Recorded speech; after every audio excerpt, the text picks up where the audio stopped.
Bien, mais écoutez, chers collègues, bon, on est vraiment bien à l'heure, hein. Voilà, mais je vous propose de commencer. Donc, notre séance est bien sûr enregistrée sur Internet. Donc, bienvenue aux internautes qui nous rejoignent, qui nous rejoindront tout au long de cette soirée. Voilà, écoutez, avant de commencer officiellement et d'ouvrir notre séance du conseil municipal de ce 28 juin, je voudrais en préambule tout d'abord souhaiter la bienvenue à monsieur Samuel Rochat. Voilà, il est en face de moi. Donc il nous rejoint pour la première fois au sein de notre conseil municipal moisséen. Il figurait en 5e position sur la liste de monsieur Frédéric Wurst, qui a démissionné, et les personnes suivantes n'ont pas donné suite à la proposition du préfet, bien sûr, de siéger au conseil municipal. Mais monsieur Rochat, lui, il a dit oui. Voilà, donc bienvenue monsieur Rochat. Voilà, on verra pour vous accueillir ensuite vers quelle commission, par exemple, vous souhaitez participer, siéger, quelles instances on vous accueillera en bonne et due forme pour vous permettre une arrivée aussi souple et efficace que possible au sein de notre conseil municipal et de ses instances. Ensuite, donc, bien écoutez, vous savez tous qu'on sort de 2 week-ends d'élections. Voilà. Donc, je renouvelle mes félicitations, mes remerciements, monsieur le directeur général des services, à tout votre staff, à toutes les personnes, et elles étaient nombreuses, des services municipaux qui ont contribué à la bonne organisation donc de ces scrutins. À l'occasion donc des 2 derniers week-ends. Également, je remercie tous les habitants moisséens qui ont accepté d'être assesseurs.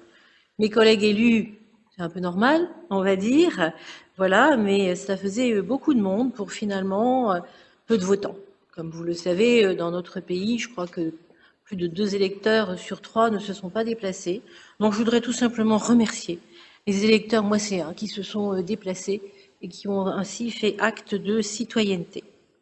Et puis, bien sûr, je voudrais féliciter les conseillers et conseillères municipales de Moissy qui étaient candidates à ces élections, particulièrement donc Stéphanie Lemeur, voilà, maire adjointe chargée de la jeunesse, qui a été élue conseillère régionale.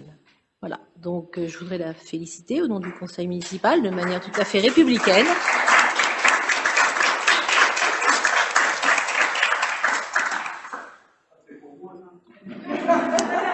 Presque. Presque. On fera plus simple la prochaine fois. Voilà, donc je félicitais Stéphanie Lemeur, dire que quelque part, moi je suis très fière qu'au sein de notre conseil municipal, nous accueillons maintenant une conseillère régionale. C'est important pour la Seine-et-Marne, pour la circonscription, pour Sénart, mais pour Moissy aussi, car ainsi Stéphanie Lemeur se fera l'écho de nos dossiers, de nos préoccupations aussi auprès des élus du conseil régional. Et je suis sûre qu'elle nous ramènera beaucoup d'informations très intéressantes qui nous permettront de nous positionner sur de nombreuses politiques publiques conduites au niveau régional. Donc bravo Stéphanie, et vraiment très très heureuse en effet qu'à Moissy-Cramayel, nous ayons parmi nous une conseillère régionale. Je crois que c'est la première fois, il me semble bien, oui, oui. Et puis féliciter aussi Carole Moïse, qui faisait partie de l'équipe en suppléante, qui a été élue au conseil départemental pour notre canton. Donc l'équipe composée de monsieur Laviolette, le maire de Brie-Contrebert, et de madame Taubor, la première adjointe au maire de Lieusaint. Mais donc Carole était suppléante de madame Taubor. Et je la félicite également, car je sais qu'elle s'est investie avec beaucoup de dynamisme et d'enthousiasme pour ce rôle de suppléante. Donc merci, mesdames, d'avoir porté les couleurs de Moissy-Cramayel dans ces 2 scrutins.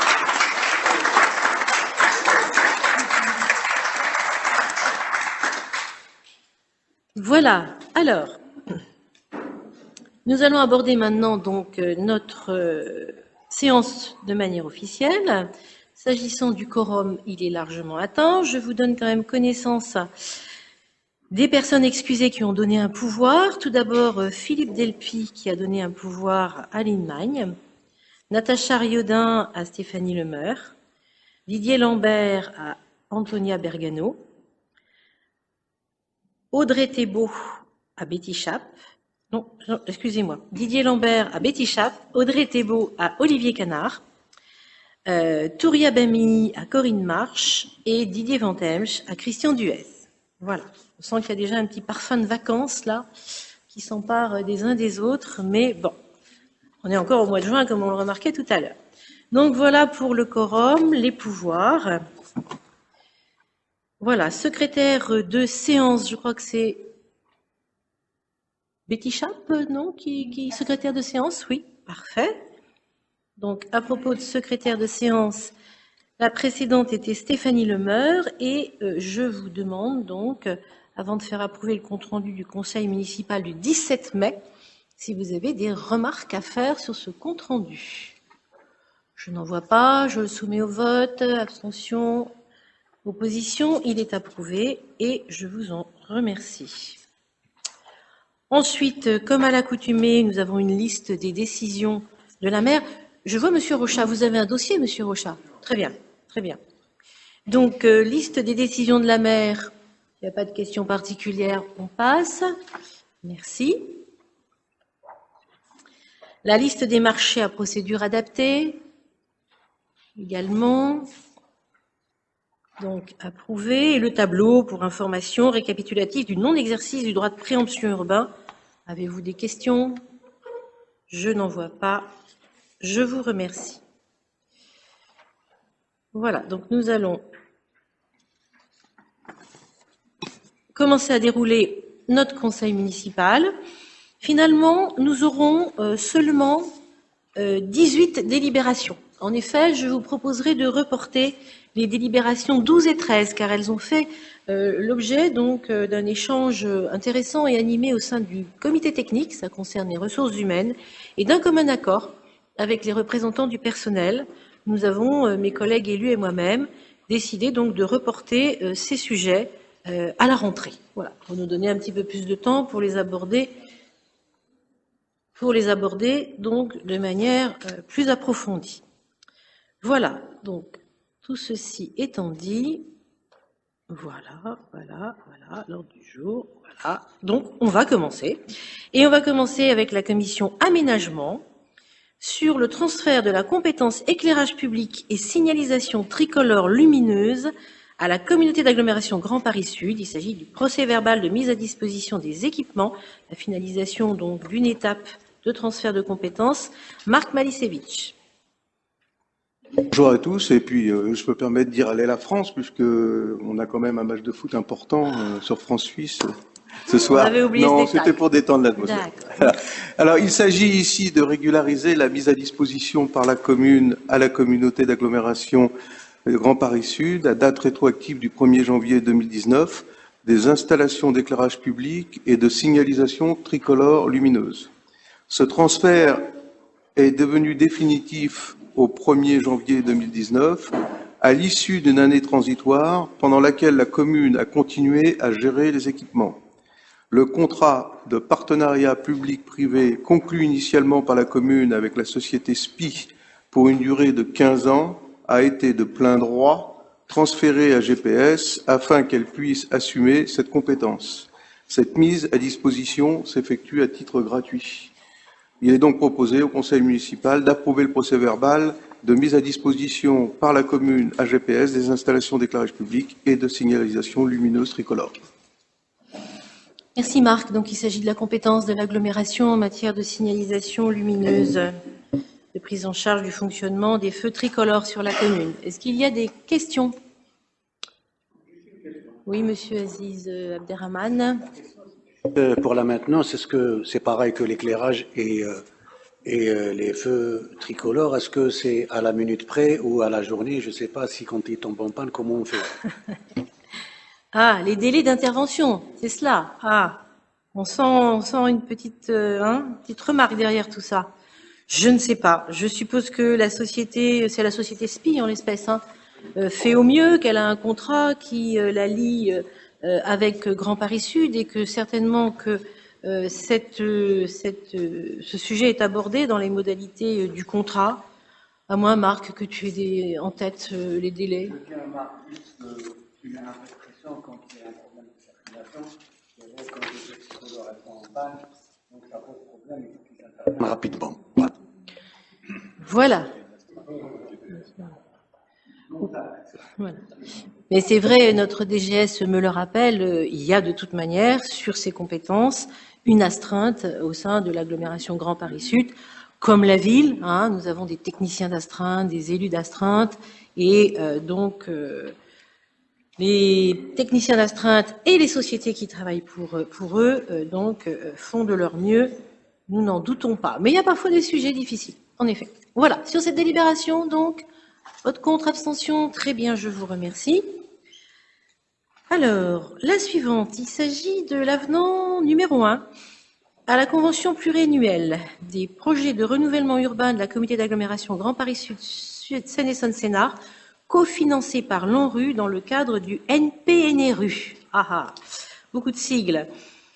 Il s'agit d'une délibération, d'abord je tiens à le dire en préliminaire, qui a déjà été présentée donc au Conseil communautaire du 25 mai de cette année et qui a été approuvé dans ce cadre puisqu'il est proposé aux communes concernées par le NPNRU, le nouveau programme de renouvellement urbain régional, de délibérer sur cet avenant numéro 1.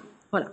Donc, je vous rappelle qu'il y a 9 projets de renouvellement urbain au sein de Grand Paris Sud Seine-et-Saône-Sénart, qui est donc pilote, qui est compétent en matière de pilotage de ces dossiers, et que parmi ces 9 projets, eh bien, il y en a un, Moissy-Cramayel, et vous le savez tous, cela concerne donc la démolition donc de la résidence du parc. Voilà. Donc, cet avenant numéro 1 marque une étape. Il marque notamment, s'agissant de la situation de Moissy-Cramayel, il acte notamment le fait que la reconstitution de l'offre de logement est finalisée. Vous savez qu'on va démolir l'État, Habitat 77, le bailleur, vont démolir donc 195 logements. Et cela a mis un certain temps, bien sûr, à retrouver un stock de 195 logements, donc notamment sur le territoire de Moissy-Cramayel, presque exclusivement sur le territoire de Moissy-Cramayel. Mais voilà, c'est fait. Et dans cet avenant, donc, on en prend acte, ce qui fait que nous allons pouvoir passer à la seconde phase de ce dossier qui concerne le relogement des habitants. C'est-à-dire qu'ils sont encore là, ces habitants, dans ces appartements qui vont être démolis à l'horizon 2024, si donc le bailleur confirme bien cette date. Donc, en attendant, il faut reloger les personnes qui sont là. Alors, il y a déjà un certain nombre de personnes qui ont quitté, parce que bien sûr, quand on a des logements vacants sur la ville ou alentour, on leur propose de partir. Quand ça leur convient, elles partent, mais d'autres donc sont là et attendent toujours. De mémoire, je pense que, je ne vais pas te dire de bêtises, il y a combien déjà de personnes qui sont parties? Une vingtaine? Un peu plus. Merci, Khalidou. Khalidou qui suit ce dossier de très près. Il y a déjà donc 37 familles qui ont quitté les 195 appartements. Voilà. Donc, il en reste 150 environ, pour lesquels, au fur et à mesure, donc, il sera proposé des logements neufs à Moissy-Cramayel et un petit peu à Cesson et un petit peu à Comble-la-Ville. Voilà, dans le cadre du patrimoine du bailleur Habitat 77. Donc, cet avenant, s'agissant de Moissy-Cramayel, voilà, c'est l'objet de l'objet de cet avenant. Je vous fais grâce du détail des 8 autres dossiers concernant les 8 autres communes de Grand Paris Sud. Voilà, avez-vous des questions à poser à propos de ce dossier, qui est le dossier, un des 2 ou 3 dossiers majeurs de notre mandat. Vous le savez bien. On a eu un dernier comité de pilotage, donc le 17 juin. Vous savez que ces comités de pilotage sont coprésidés par la préfète déléguée à l'égalité des chances, donc par l'État, et par le président de l'agglomération Grand Paris Sud, Michel Bisson, et moi-même. Voilà, des questions? Oui, Monsieur Rochat. Débutant, je pose la question sur ce qu'il adviendra du terrain, du coup, du projet qui va sortir derrière. Oui, alors ce terrain qui est propriété du bailleur Habitat 77 sera vendu par le bailleur et sera vendu à une société, à une entreprise, à un promoteur, qui s'engagera à reconstruire des logements en accession à la propriété. Là, on a affaire à du locatif social. La règle du jeu de la démolition des logements sociaux dans le cadre de l'ANRU, c'est de reconstruire sur les sites libérés de l'accession à la propriété. Donc ce sera à Habitat 77 de faire son choix. Certainement qu'Habitat 77 fera appel à un promoteur. Le tout sous l'œil attentif de l'État, d'Action Logement, qui est également donc le contributeur, vous le savez, 1% logement, etc., qui est très partie prenante de ce dossier, qui d'ailleurs est réservataire d'un certain nombre de logements qui seront reconstruits. Le tout dans le cadre d'un projet urbain pour lequel l'avis de la ville sera requis, bien sûr. Ce n'est qu'un avis, mais on nous concerte déjà sur ce qui pourrait être voilà, un nouveau quartier finalement d'entrée de ville du centre de Moissy. Voilà, donc on a encore un petit peu de temps devant nous. Là, je le redis, c'est l'étape relogement de toutes les familles. Et parallèlement, en effet, faire atterrir, entre guillemets, un projet donc d'urbanisme qui convienne à toutes les parties prenantes. Voilà, je vous soumets cet avenant numéro 1, déjà approuvé, je le rappelle, à Grand Paris Sud, au vote. Y a-t-il des votes contre, des abstentions? Il est approuvé à l'unanimité. Je vous en remercie. Alors, la délibération suivante, il s'agit du dispositif des certificats d'économie d'énergie, inscription sur le registre EMI. C'est joli ça, EMI. Marc Malisevich, qui va tout nous dire sur ce dispositif. Des tilleuls la fois dernière. D'accord. Alors, pour réaliser des économies d'énergie finale, la loi POP, programmation fixant les orientations de la politique énergétique, a mis en place des certificats d'économie d'énergie, plus connus sous la dénomination CEE. Par période de 3 ans, l'État impose à ses obligés, ce sont ses fournisseurs d'électricité et distributeurs de carburant, de faire réaliser un certain nombre d'économies d'énergie aux bénéficiaires qui sont les ménages, les collectivités et les entreprises. Cette obligation est matérialisée par des certificats d'économie d'énergie qui sont comptabilisés en kWh CQ, c'est comme CUMAC, qui signifie cumuler et actualiser. Les économies d'énergie sont donc cumulées sur la durée de vie de l'opération et actualisées chaque année. L'objectif pour cette 4e période 2018-2021 est fixé à 2133 TWh CUMAC. Juste sans faire trop de technique, 1 Tera, c'est 1 milliard de kilowattheures.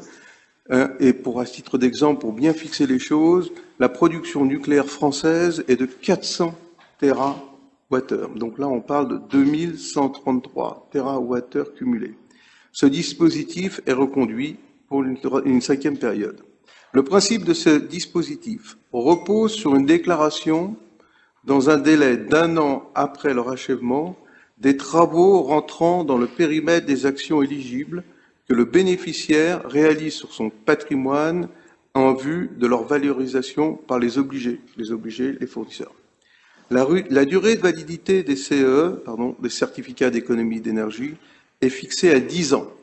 Et leur prix d'échange, il faut bien comprendre ça, est fonction de l'offre et de la demande. Donc, la commune a 2 possibilités pour valoriser ces CEE qu'elle peut engager de façon concomitante. L'une n'excluant pas l'autre. C'est pas soit l'une, soit l'autre, ça peut être les deux en fonction des intérêts. Soit rechercher un partenaire en amont de l'investissement et de signer avec un obligé pour que celui-ci, contre participation financière, récupère les certificats d'économie d'énergie et se charge pour son compte de les valoriser, soit obtenir les CE en nom propre, au nom de la commune, et les valoriser elle-même, passant par un mandataire ou par un groupement. Les dépôts de demande de CE sont opérés auprès du pôle national des certificats d'économie d'énergie via un registre national dénommé EMI. Il est donc proposé au conseil municipal de valider le principe des économies d'énergie par les certificats d'économie d'énergie et d'autoriser l'inscription de la ville au registre national des certificats d'économie d'énergie émis. J'ai été clair? Oui. Tout le monde a compris?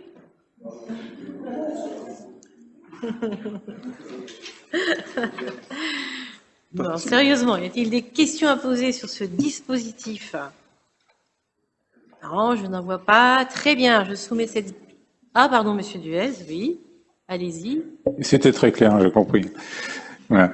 C'était juste pour savoir la proportion de communes qui sont dans ce dispositif, vous savez ou pas?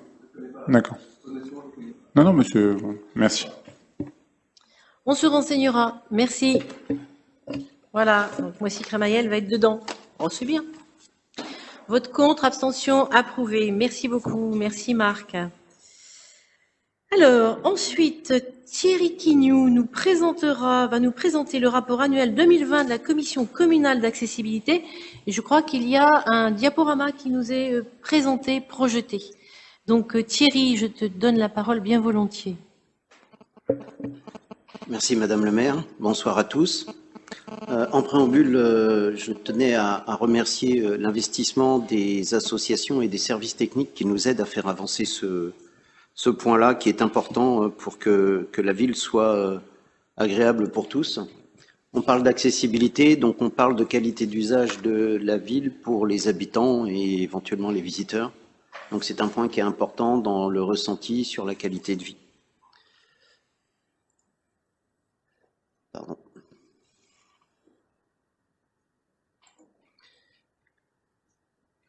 Voilà. Donc, particularité de l'année 2020, crise sanitaire du Covid, je ne vais pas vous refaire le chapitre sur le sujet, ça a fortement impacté notre capacité à nous réunir.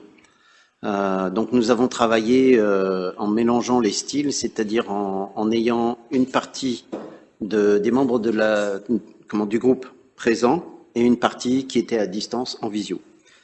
Ça nous a permis comme ça d'avoir tout de même 3 réunions dans l'année de la commission et de pouvoir aller sur site suite à certains travaux pour aller regarder comment les choses ont évolué. On en parlera très rapidement quand on va les croiser au fil de l'avancement de cette présentation. Faciliter la ville et ses services, donc les points importants sont la méthode de travail qui est utilisée par la commission. Elle est articulée en 3 points. Le premier, c'est une étude sur les projets qui permet à la commission de faire des recommandations pour améliorer l'accessibilité sur les travaux envisagés. La deuxième étape est, lorsque c'est possible, aller visiter les travaux pendant leur exécution. Ça permet éventuellement d'éviter certains écueils qui pourraient apparaître pendant la réalisation. Et enfin, une troisième étape qui est une déambulation ou en tout cas une visite sur site pour aller vérifier la qualité d'usage des travaux qui ont été réalisés pour les personnes en situation de handicap. C'est une méthode qui a fait ses preuves, qui est éprouvée et très appréciée de la part de l'ensemble des membres et les résultats sont probants quand on regarde l'évolution de la ville et sa qualité d'usage.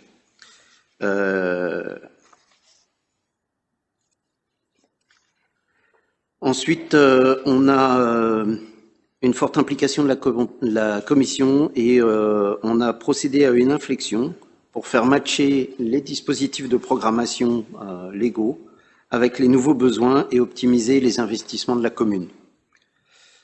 Donc, on va attaquer par le sujet du PAV, qui est le sujet suivi légalement. L'objectif étant l'amélioration de l'accessibilité de la voirie et des espaces publics. C'est réglementé, c'est suivi dans le cadre d'un tableau de suivi. Donc au titre de l'année 2020, l'investissement sur ce dossier-là a été à hauteur de 239 090 € engagés par la commune sur ces sujets-là. Vous allez le voir, le chiffre qui est là est en fait la contribution à l'accessibilité pour la commune des travaux qui ont été faits. Les travaux ayant, eux, une ampleur différente, vous en connaissez les chiffres puisqu'on les suit régulièrement. On vous a mis à l'écran quelques exemples sur le type de choses qu'on est amené à faire. L'objectif, faciliter la qualité d'usage de la voirie, donc permettre un déplacement en sécurité, même lorsqu'on est en situation de handicap permanent ou temporaire. Je parle notamment là des gens qui sont en situation suite à un accident temporaire, mais aussi les mères de famille avec les poussettes et ce type d'événement qui fait que vous ne circulez pas forcément très facilement. Donc, les mères et les pères. Les mères et les pères, tout à fait. Merci. Et donc, comme vous pouvez le voir, on a travaillé sur les cheminements piétons, la mise en sécurité avec les bandes d'éveil à la vigilance lorsqu'on arrive à des carrefours ou autres traversées de chaussée, et la mise en place des potelets qui permettent de bien identifier les limites, notamment pour les personnes en situation de malvoyance. Et les chiffres qui vous sont donnés sur ce diaporama sont bien la part de l'accessibilité dans la globalité des travaux. Page suivante, on continue dans la même thématique, mise en place de nouvelles places PMR, personnes à mobilité réduite, donc qui permettent de faciliter le stationnement de ces personnes qui sont impactées par leur handicap. Et là encore, des mises en sécurité, des cheminements. Je vais passer rapidement à la suite. Donc on voit là que systématiquement les qualités d'usage ont été travaillées, éventuellement les passages piétons déplacés pour améliorer la visibilité et la mise en sécurité des gens quand ils ont besoin de traverser en situation de handicap entre autres, mais ça a aussi l'utilité pour les enfants et autres lorsqu'ils sont vus plus facilement. La deuxième partie concerne là aussi l'amélioration de l'accessibilité de la voirie, mais cette fois pour tout ce qui se trouve hors du PAV. Le principe étant que dans le PAV, on va traiter les cheminements principaux de la commune.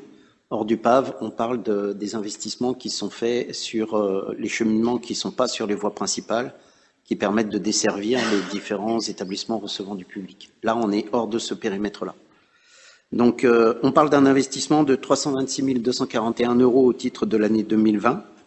Là aussi, c'est uniquement la part accessibilité dans les travaux qui ont été réalisés. C'est une année exceptionnelle sur le sujet parce qu'il y a eu un gros investissement de fait au niveau de la commune sur l'ensemble de sa voirie. Et vous le verrez, le pendant, c'est que on a moins travaillé sur l'accessibilité des établissements recevant du public. Parce que le contexte sanitaire ne s'y prêtait pas forcément et parce que il avait été décidé de faire ce focus sur la partie voirie. Donc, pour faire rapide, sur la partie hors PAV, on a fait le traitement d'un certain nombre de déclivités qui étaient au-delà des normes permettant le déplacement avec des fauteuils roulants.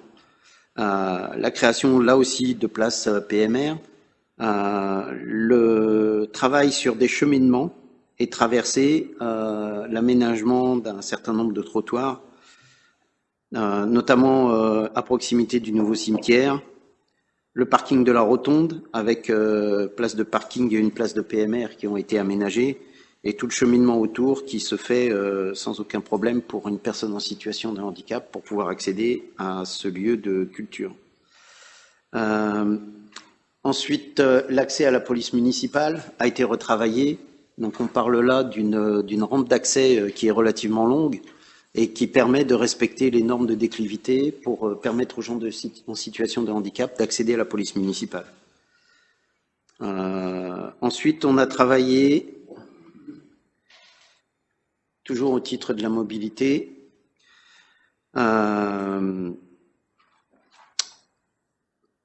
on a une partie du traitement qui a été fait par Île-de-France Mobilité avec la contribution de Grand Paris Sud suite à des travaux qui ont été faits en 2018 avec la CCA concernant l'accessibilité de la ligne de bus numéro 21 et qui visait à améliorer l'accessibilité de cette ligne et à la mettre en conformité avec les nouveaux règlements. Donc ces travaux ont été réalisés, ils ont été cofinancés, si je me souviens bien, par Île-de-France Mobilité et Grand Paris Sud. La ligne a été terminée en 2020 et en 2021, on a fait la réception des travaux pour une vérification de conformité et vérification de la qualité d'usage Et dans ces cas-là, la commission se réunit, on va monter dans un bus et on va faire le tour de la ville et descendre à chaque arrêt pour vérifier comment se passe effectivement la mise en place des rampes de sortie quand c'est nécessaire, leur qualité d'usage, est-ce que la personne peut monter et descendre facilement en fauteuil, etc. C'est d'autant plus simple pour nous que parmi nous, il y a effectivement des gens qui sont en situation de handicap avec un fauteuil. Donc la vérification est beaucoup plus simple. Et là, pour le coup, direct. J'insiste pas sur ce point-là. L'ADAP, donc c'est la partie qui concerne cette fois les établissements recevant du public. Pour la mairie, on parle de 47 256 € qui ont été engagés au titre de l'année 2020. On vous a mis un certain nombre d'exemples. Donc la rampe pour le pavillon informatique qui permet de faciliter l'accès aux étages. Le remplacement des menuiseries, pardon, j'ai été un peu vite, décidément, voilà. Le remplacement des menuiseries extérieures au groupe scolaire Noyer-Perrot, également le remplacement des portes d'entrée sur le gymnase, la réalisation de toilettes PMR dans la salle de danse A. Donc à chaque fois, vous avez les contributions sur ces travaux et à chaque fois, la qualité d'usage a été vérifiée derrière. Ensuite, concernant les établissements recevant du public non commerciaux en 2020, non communaux pardon, en 2020, on parle là d'établissements privés. On a eu donc sur un total de 142 établissements, 5 établissements supplémentaires au titre de 2020 qui ont demandé leur certificat de mise en accessibilité et de conformité aux demandes d'investissement qui ont été faites. Donc ça continue à progresser dans la commune. Après, c'est un point qui est compliqué pour une raison très simple, c'est que très souvent, les gens qui occupent le local ne sont pas propriétaires des murs et les louent à un propriétaire. Et du coup, la mise en conformité peut être un peu compliquée parce qu'il faut obtenir l'accord du propriétaire, voir qui va financer, etc. Et c'est toujours des dossiers qui sont pas simples à sortir. Toujours est-il qu'aujourd'hui, c'est quelque chose qui continue à progresser dans la commune et c'est une bonne chose. On s'en félicite. Voilà, je pense que j'ai rien oublié. Merci. Merci. Ah si, pardon. Si. Je suis désolé. J'ai oublié un dernier chapitre qui est important. Bah oui. Le Handiday. Le Handiday, oui. Le Handiday, c'est effectivement un événement communal qui est organisé en fait tout au long de l'année et qui est une suite d'événements qui se succèdent autour de la thématique du handicap et de la perception du handicap par les gens. Donc en novembre 2019, nous avions fait une première réunion sans présumer de la crise sanitaire puisqu'elle n'existait pas à cette époque-là. Et nous avions mis au point un programme qui devait se dérouler tout au long de l'année. La première partie a pu se dérouler avec un ciné-débat avec tout public à la Rotonde autour de la thématique de l'autisme, si ma mémoire est bonne. Malheureusement, à la suite de la survenue de la pandémie, nous avons dû annuler énormément d'opérations.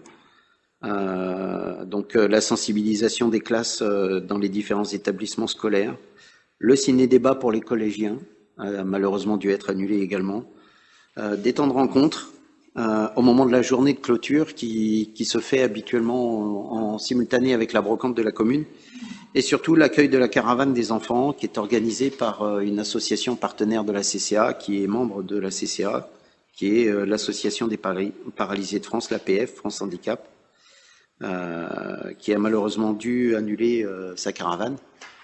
Vous verrez l'année prochaine que cette année il a eu lieu et c'était un événement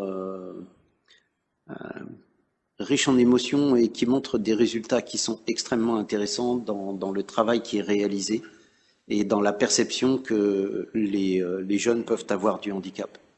Et c'est vraiment quelque chose de très très intéressant. Voilà, merci à tous pour votre attention. Et merci à toi Thierry pour cette présentation très claire. Voilà, un document bien fait. Heureusement, malgré la pandémie, on a pu réaliser les travaux, on l'a vu, et ils sont conséquents. de toutes sortes, très variés, donc des travaux de voirie, bien entendu, essentiellement.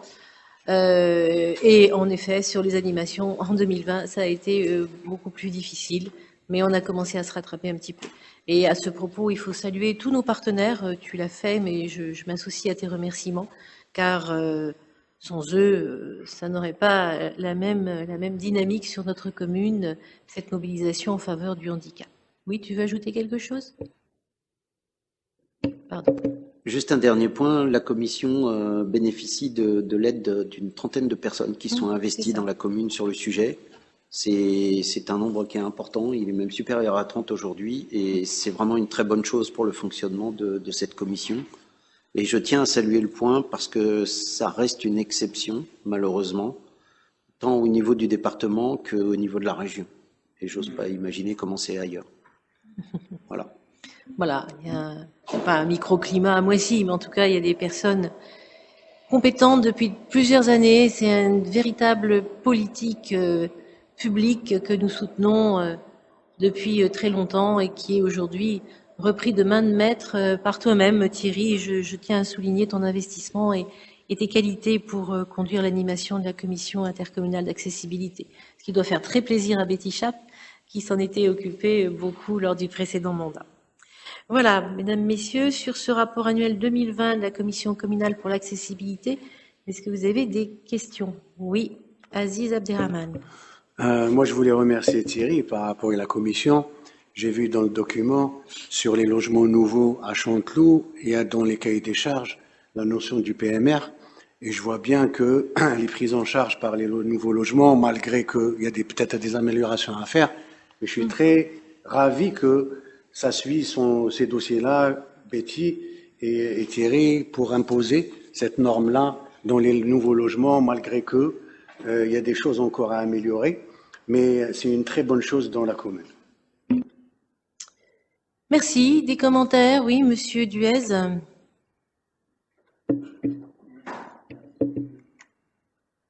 C'est bon. Oui, bravo à la commission, hein, comme tous les ans. Avant c'était Betty, là le travail est très bien fait. Juste deux petites questions. J'avais déjà demandé dans le précédent mandat par rapport au sport, s'il y avait possibilité pour la commission d'étudier un peu le rapport au sport et au handicap sur notre commune, parce que j'avais envisagé au niveau des subventions de donner un plus aux associations qui essayent de s'investir pour qu'on puisse aider les personnes en situation de handicap. Donc je ne sais pas si ça peut être retenu. Et juste une question justement sur les logements. Je sais que les normes, elles ont été un peu diminuées par rapport au logement pour justement faciliter la construction, mais quelque part, les personnes en situation de handicap, c'est un peu plus problématique. Avec ce nouveau programme, vous avez eu des répercussions par rapport aux anciennes normes.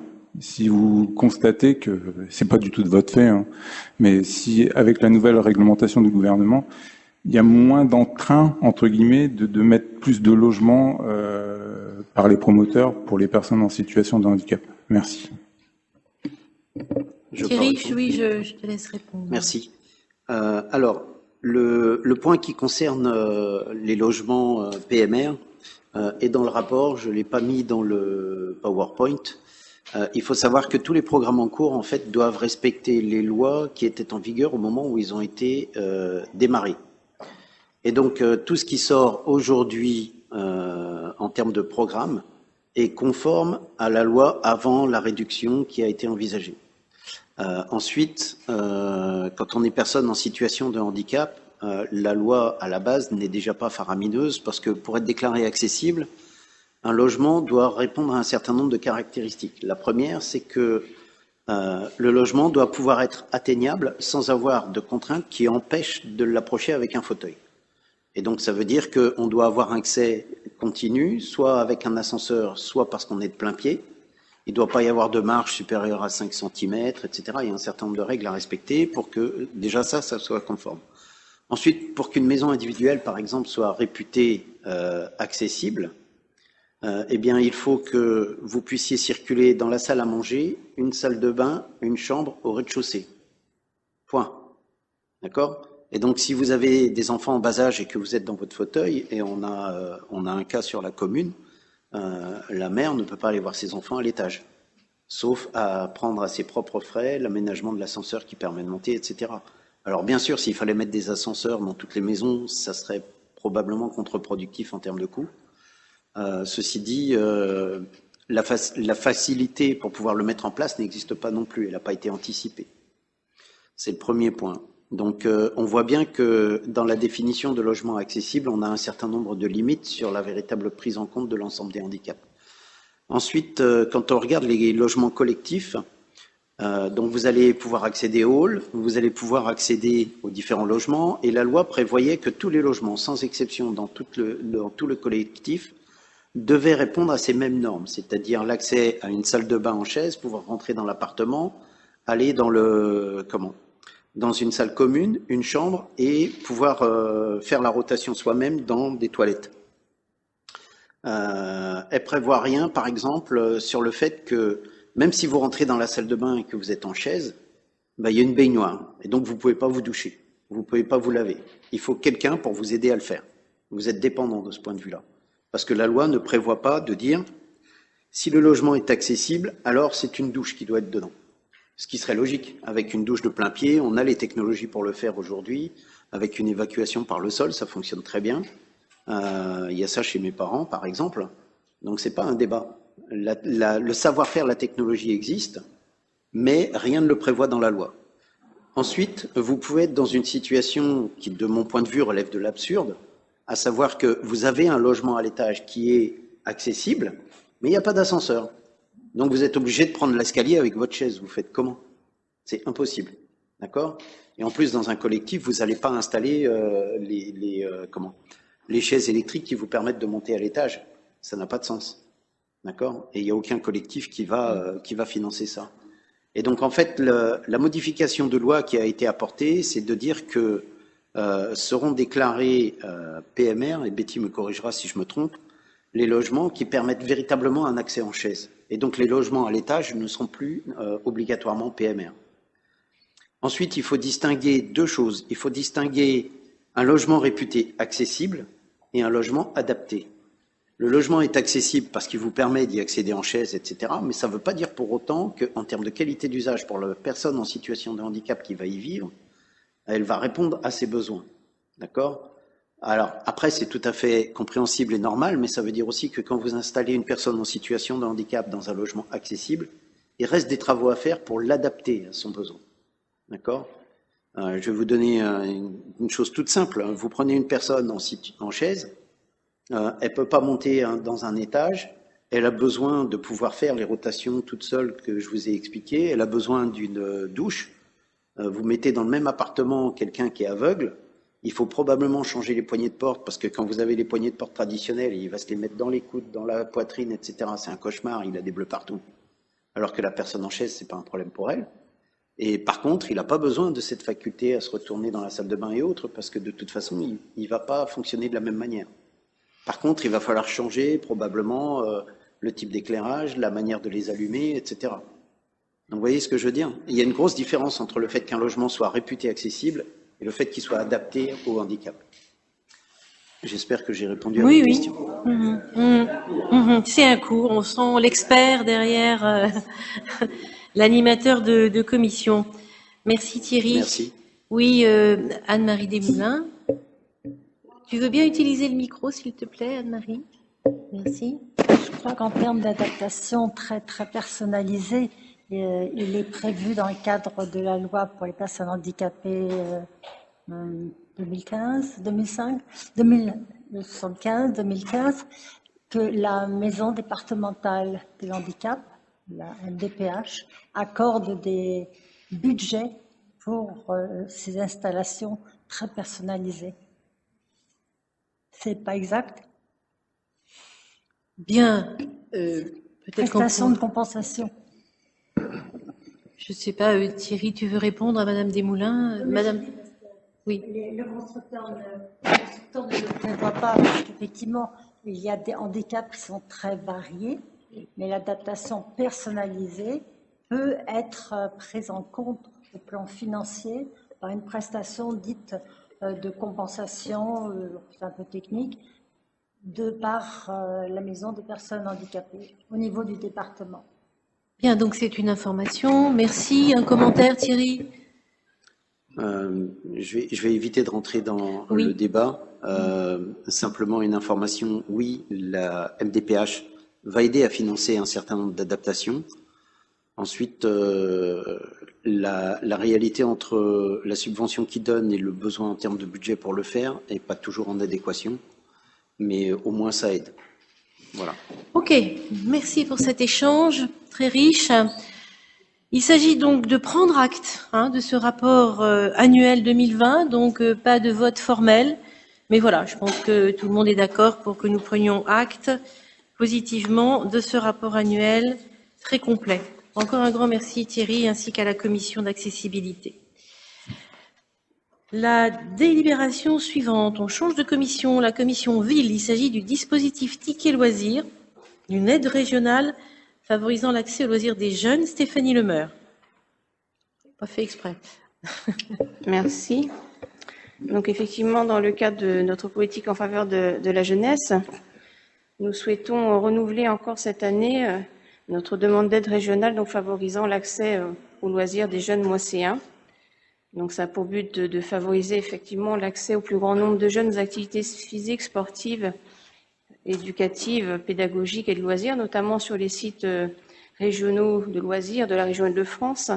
Donc les plus proches sont pour nous la base de loisirs de Bois-le-Roi, celle de Butier, de Jablines, Annette, Vers-Torcy et pour le 91 Étampes avec le port aux Cerises. Donc dans ce cadre, il peut être octroyé à la commune, au titre des activités jeunesse de notre service jeunesse à Moissy, 450 tickets loisirs d'une valeur unitaire de 6 €, donc à destination des jeunes de 11 à 17 ans. Donc 450, c'est exactement comme l'année dernière, nous avons eu 450 tickets.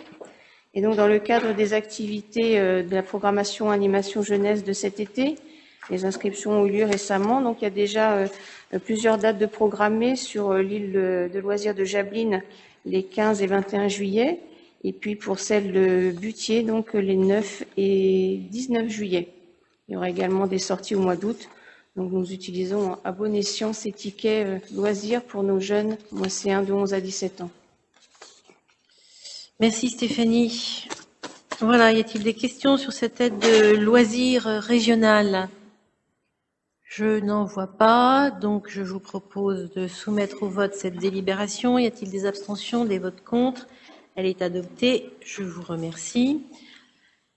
Les deux délibérations suivantes concernent l'enseignement. Donc sur la carte scolaire, une modification des lieux d'enseignement des élèves du ressort des écoles de l'UNI pour la durée des travaux de réhabilitation de ce groupe scolaire. Carole Moïse. Merci Madame la maire.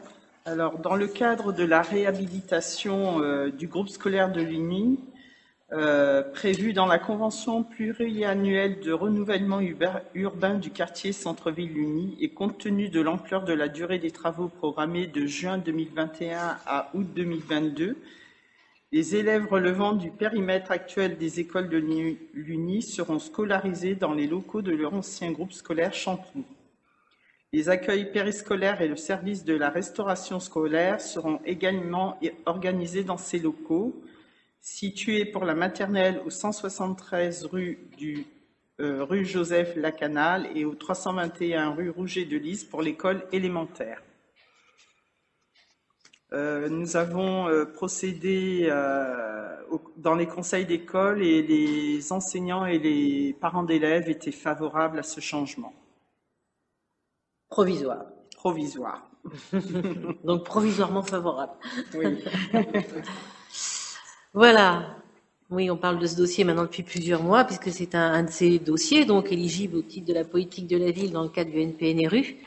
Donc une réhabilitation lourde de ce groupe scolaire, le plus ancien de la ville, qui nécessite en effet donc de libérer complètement les locaux et de déménager pendant une année scolaire. J'espère pas plus. Les enfants donc de l'UNI et de les installer. On avait beaucoup de chance. Il nous restait donc le groupe scolaire provisoire de Chanteloup qui était disponible et qui a été remis en état de manière, ma foi, très, très correcte et qui pourra accueillir pendant une année donc les enfants de ce quartier de Lugny. On a déjà délibéré la fois d'avant, souvenez-vous, sur la gratuité du transport scolaire qu'on mettra en place, bien sûr, les navettes, afin que tout ceci se fasse dans le respect du confort des enfants et des familles. Voilà, donc sur cette modification des lieux d'enseignement, y a-t-il des questions? Je n'en vois pas. Abstention, opposition, adopté. Je vous remercie. Alors, chaque année, on actualise en effet la participation des communes aux frais de scolarité des élèves domiciliés hors commune. Et donc pour l'année scolaire 2021-2022, on va vous demander donc d'approuver une évolution de cette enveloppe. Carole. Alors, dans le cadre de la scolarisation d'un enfant en maternelle ou en élémentaire en dehors de sa commune de résidence, il convient de fixer la participation aux frais de scolarité. À titre de réciprocité, ce montant maximum sert également pour les dépenses des enfants moisséens scolarisés sur une autre commune. Les frais de scolarité pour l'année scolaire 2021-2022 représentent la somme de 1010 €. Voilà, donc une évolution faible, mais quand même, voilà, qui est constatée chaque année. Je crois que l'an dernier, c'était 997 €. Oui, j'avais demandé à l'administration qui m'a précisé cette somme. Voilà, donc on évolue à 1010 €. Sur cette délibération, y a-t-il des questions? On passe au vote. Abstention, opposition, adopté. Je vous remercie.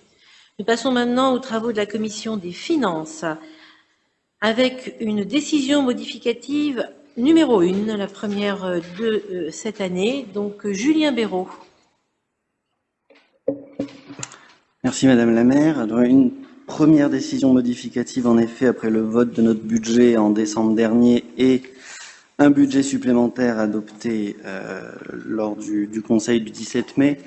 Alors c'est une décision modificative en réalité très simple puisqu'elle ne porte que sur les recettes de fonctionnement pour un global d'1 555 300 €, pardon.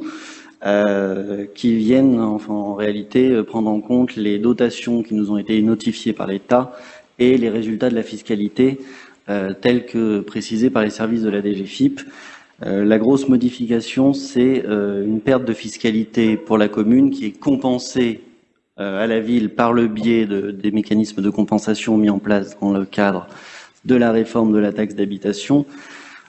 J'avais pas envie de le redire, mais je le redis, on est bien sur une perte d'autonomie fiscale pour les collectivités puisque nous sommes sur un mécanisme de compensation et comme tout mécanisme de compensation, on sait quand ça commence mais on ne sait pas quand ça s'arrête. Donc pour le moment c'est favorable et on s'en réjouit, mais on ne sait pas combien de temps ça durera. Donc ça se compense en fiscalité et compensation pour le moment dans cette DM. D'accord. Donc c'est l'objet de cette DM qui est technique et qui enregistre donc les dotations de l'État. Très bien. Y a-t-il des questions sur cette délibération modificative, Monsieur Duez? Oui, une explication de vote, comme c'est le budget, on va s'abstenir. Et je rejoins Monsieur Béraud pour une fois, sur le fait que cette perte d'autonomie pour les communes, voilà, on va voir les limites assez vite, je pense. Merci. Merci. Donc, y a-t-il d'autres interventions? Je n'en vois pas. Je soumets cette délibération au vote. Y a-t-il des votes contre? Y a-t-il des abstentions? Donc, Monsieur Duez et Madame Bamy, c'est ça? Ou Monsieur Vantemsch, pardon. Monsieur Duez et Monsieur Vantemsch, donc, s'abstiennent. C'est clair pour l'administration? Très bien, je vous remercie. Ensuite, très technique également, adoption du référentiel budgétaire et comptable M57 au 1er janvier 2022. Julien Béraud. J'ai entendu des petits cris. Je ne comprends pas pourquoi. De joie. Non, on voit pas pourquoi.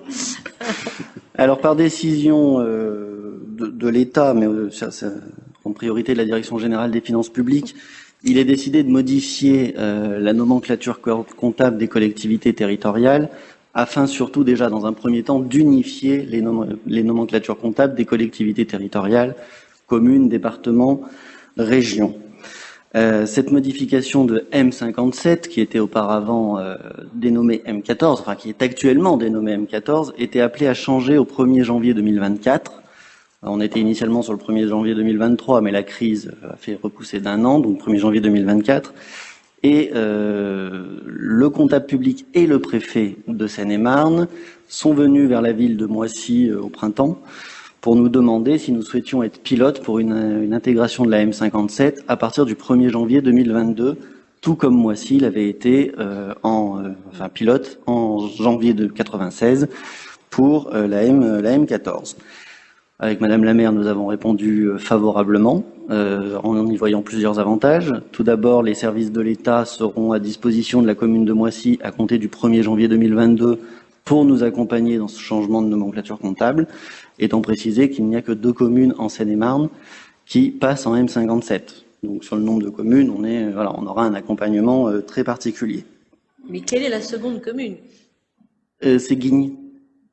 Guignes, oui. Donc on n'est pas sur les mêmes tailles de communes, mais voilà. Je crois que Guignes avait déjà basculé au 1er janvier 2021. Donc il y a une petite avance. Les principaux apports qui sont induits par le passage à cette nomenclature, ça va être un référentiel porteur de règles budgétaires qui vont être assouplis, notamment en matière de gestion pluriannuelle des crédits, de fongibilité et de gestion des dépenses imprévues. On a un prérequis pour présenter un compte financier unique. Vous le savez, aujourd'hui, on présente un compte administratif et un compte de gestion en début d'exercice. Là, il y aura un compte financier unique qui sera présenté par le comptable et la collectivité, qui induira la présence obligatoire du comptable public en conseil municipal. Donc on n'aura plus besoin de faire une invitation, il faudra juste lui préciser la date. Et la dernière modification, c'est l'intégration d'innovations comptables pour une amélioration de la qualité des comptes et une meilleure information du lecteur des comptes. Alors c'est un gros travail pour l'administration et je tiens à saluer la direction générale adjointe fonctionnelle, Jean-Baptiste Françon et son équipe qui ont fait un grand travail avec les services de la DGFIP et nos partenaires logiciels financiers pour savoir ce qui était réalisable. Tout est faisable avant le 1er janvier 2022. Donc nous voterons à la fin de l'année notre budget sous la nomenclature M57. On se perdra peut-être un petit peu en début d'année parce qu'on votera un compte administratif en M14. Voilà. Mais très heureux que la ville de Moissy ait été proposée par les services de l'État pour être pilote sur cette nouvelle aventure purement comptable, mais cette nouvelle aventure. Et donc, il est proposé au conseil municipal ce soir de décider d'adopter par droit d'adoption le référentiel budgétaire M57 à compter du 1er janvier 2022 et d'autoriser la maire à mettre en œuvre toutes les procédures nécessaires à ce changement de nomenclature budgétaire et comptable, ainsi qu'à signer toutes les pièces utiles à l'exécution de la présente délibération. Merci Julien. Donc nous sommes très fiers de ce discernement de la part de l'administration des finances publiques qui nous propose d'être parmi les premiers en Seine-et-Marne pour nous essayer à cette nouvelle nomenclature. Donc comptabilité M57, c'est ça. Voilà. Est-ce que vous avez des questions à poser? Oui, Monsieur Racine, je vous en prie. Non, je dirais juste, comme j'avais dit à Monsieur Béraud en commission, forcément j'approuve à 100%. Oui, voilà. Très bien. Si c'est pour Merci, Monsieur Racine. Non, c'est vrai que c'est plutôt un signal positif que nous envoient les services de l'État. S'ils nous proposent cette expérimentation, c'est qu'ils ont confiance dans notre travail. Sinon, ils ne le feraient pas. On peut se le dire. Voilà, donc merci Monsieur Racine. Oui, Monsieur Abderrahmane Aziz. Ouais, moi, j'ai une question par rapport technique, parce que au fait, ce que j'ai compris, c'est qu'on va travailler sur 2 comptabilités pendant l'année pour basculer en 2022, où il y a 2 logiciels différents. Ça sera et l'accompagnement de l'État, est-ce que le logiciel va changer ou c'est une mise à jour? Le logiciel sera mis à jour par notre prestataire, mais il peut totalement gérer les 2 parties. Voilà, c'est les joies de l'informatique. Finalement, on fait tout ce qu'on veut dans l'informatique.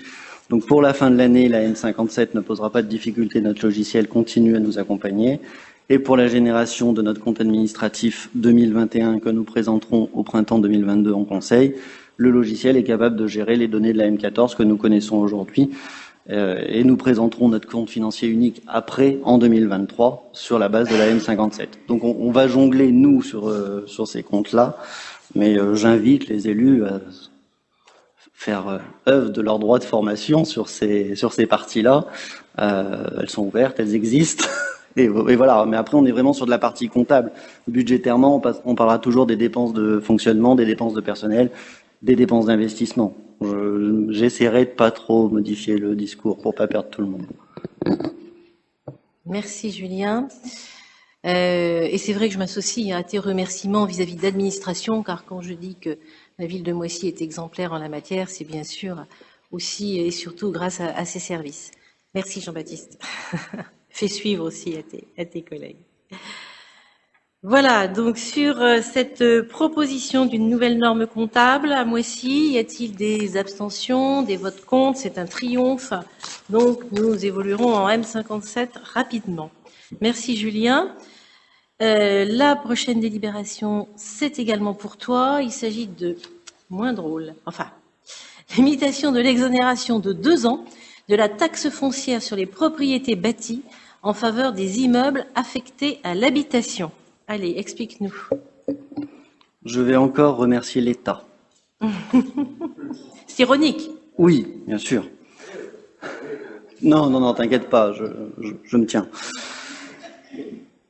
Alors historiquement, l'exonération de 2 ans de la taxe foncière sur les propriétés bâties en faveur des immeubles affectés à l'habitation, le gouvernement, il y a longtemps, j'étais petit, avait prévu une exonération de 2 ans, sauf si les communes s'y opposaient. La commune de Moissy avait fait le choix par une délibération du 24 février 1992 de ne pas procéder à l'exonération de 2 ans de la taxe foncière sur les propriétés bâties en faveur des immeubles affectés à l'habitation, ce qui conduisait que tout logement neuf, tout nouveau propriétaire, payait 100% de sa taxe foncière dès la première année. Le gouvernement actuel nous demande de prendre position en disant que l'exonération devient une obligation pour les communes, avec une nécessité d'opter sur le niveau de cette exonération entre des taux qui vont de 40 à 90%. Nous avons le choix d'exonérer à 40%, 50%, 60, 70, 80 ou 90% des bases fiscales sur la taxe foncière dès la première année de construction et d'habitation. Nous avons donc fait le choix de proposer au conseil municipal de décider une limitation à hauteur de 40% de la base imposable, c'est-à-dire le taux le plus bas, c'est-à-dire que nous aurons 60% de la fiscalité qui sera toujours due à la collectivité, étant précisé que ce taux de 40% vient s'appliquer à tous les immeubles à usage d'habitation achevés à compter du 1er janvier 2021. C'est-à-dire qu'à partir de l'année prochaine, date de première fiscalisation, nous n'aurons sur les logements neufs que 60% de taxes foncières et non plus 100%. En abrogeant cette délibération de 1992, puisqu'il nous faut bien l'abroger, je tiens à préciser quand même que nous avons chiffré avec les services le coût de cette décision de l'État qui vient s'imposer à nous. Alors, nous l'avons estimé en fonction des permis de construire dont nous avons connaissance aujourd'hui sur la commune et de la date estimée d'achèvement des travaux et donc des premières occupations pour la première fiscalisation. Sur une période, on est allé large, de 2022 à 2028, c'est une perte de près de 500 000 € de recettes fiscales pour la collectivité, 65 000 € l'année prochaine, 112 000 € l'année d'après, et après nous avons décliné jusqu'en 2028. Donc tout nouveau logement terminé à partir du 1er janvier 2021 ne sera imposé pendant 2 ans qu'à 60% et non plus 40%. Je précise que dans ce cas, l'État n'a pas prévu de compensation. Donc une décision de l'État néanmoins favorable à des personnes qui emménagent dans une maison neuve. Attention, il y a quand même des habitants qui seront contents de bénéficier de cette exonération pendant 2 ans. Cela dit, ça fait une perte de recettes fiscales, en effet, non compensée, c'est certain. Donc voilà, pour le coup, pour protéger un petit peu nos finances, on vous propose d'adopter ce taux de 40%, qui est le taux le plus bas. Voilà, y a-t-il des questions? Là, c'est la loi, je crois que c'est pas discutable. On pourrait discuter en effet du niveau du taux. Bon, on vous propose d'être prudent, d'adopter une décision prudentielle s'agissant de nos recettes fiscales. Voilà. Pas de questions complémentaires, pas de remarques, donc je soumets cette délibération. Vote contre, abstention, elle est approuvée. Merci Julien. Une dernière délibération concernant la commission finances, le groupement avec le centre communal d'action sociale, pour la passation de contrat d'assurance. Une modification de durée, je crois. En effet, merci Madame la maire. On est sur une délibération purement technique, puisque le 17 mai dernier, on avait adopté la précédente délibération en prévoyant un groupement pour nos marchés d'assurance sur la durée de 5 ans.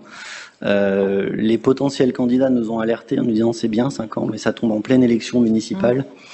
Donc on vous propose de faire soit moins, soit plus. Un marché de 4 ans, les marchés d'assurance étant très compliqués, on a décidé d'aller au-delà. Donc on propose d'aller sur un marché de 6 ans pour laisser en 2026 la suite aux élections, le temps à l'équipe qui sera présente de faire ses choix en matière d'assurance. Donc c'est purement technique, un marché de 6 ans, la loi le permet sur des prestations de ce type-là, donc il n'y a pas de difficulté.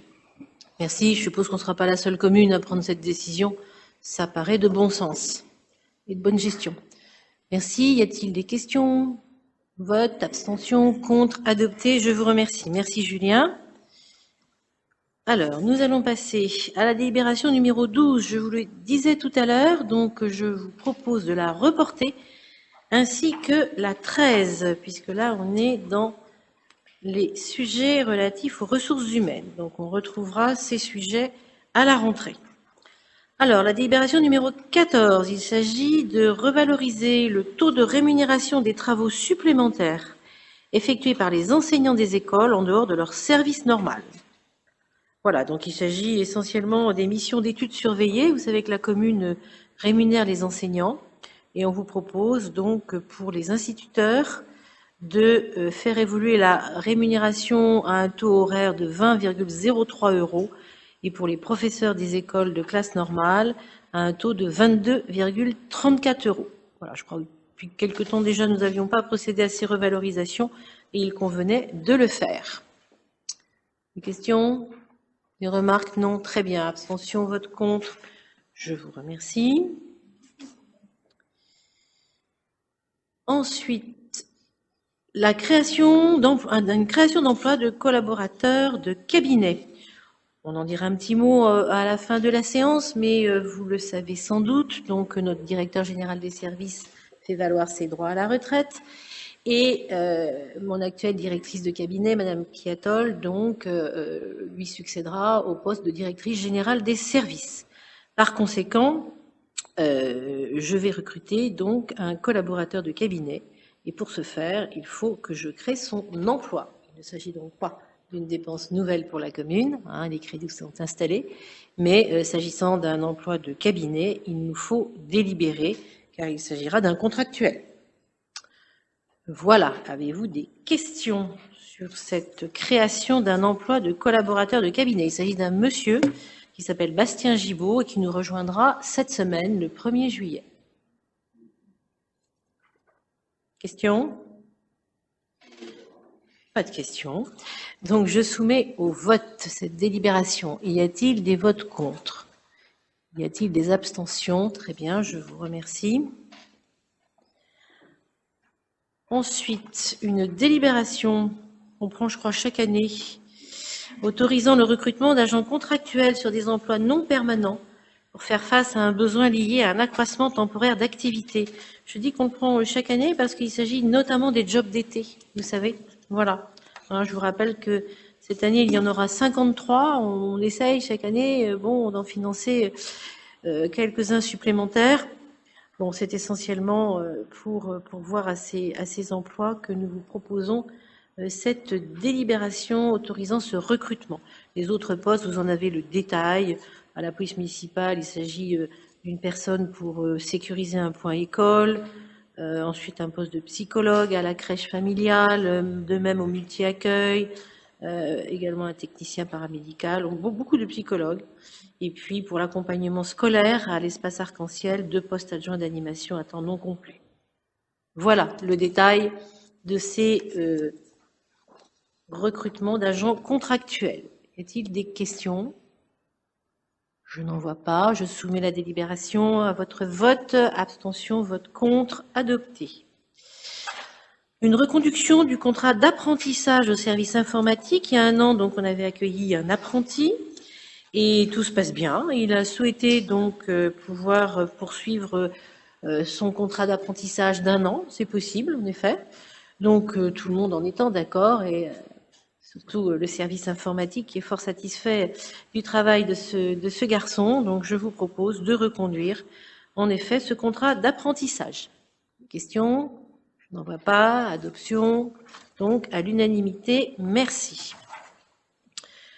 La modification du tableau des effectifs. Peu de changements, des créations, mais suite à des remplacements, suite à des réintégrations d'agents au congé parental, voilà, une transformation aussi, une suppression à la police municipale, il s'agit d'un point école, voilà, mais bien sûr qui sera remplacé. Voilà, je ne sais pas si vous avez des questions particulières, il y a assez peu de mouvements s'agissant de ce tableau des effectifs en juin. Des questions? Je n'en vois pas.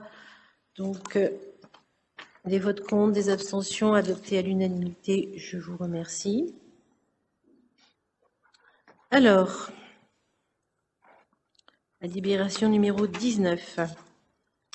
Là, je vais vous proposer un vote. En effet, c'est assez inhabituel, mais je suis amenée à vous présenter donc une délibération qui entraînera un vote. Je vous donne lecture de cette délibération. Toutes les délégations initialement confiées à M. Brice Lawine, notamment dans le domaine des sports, ont été rapportées le 7 juin 2021, suite à des événements récents ayant mis en exergue la rupture du lien de confiance entre le 9e adjoint et la municipalité. Il convient de préciser que M. Brice Lawine était le 9e maire adjoint au tableau d'ordre. Il est rappelé que la maire dispose seule du pouvoir de délivrer ou d'abroger les délégations portant sur ses attributions dans l'intérêt de la bonne marche de la collectivité. Toutefois, l'article L. 2122-18 du Code général des collectivités territoriales énonce, entre autres dispositions, que, lorsque le maire a retiré les délégations qu'il avait données à un adjoint, le conseil municipal doit se prononcer sur le maintien de celui-ci dans ses fonctions. Dans un souci de bonne marche de l'administration communale, le conseil municipal doit se prononcer sur le maintien de la qualité d'adjoint au maire de M. Brice Lawine. Les conséquences potentielles de ce vote sont précisées.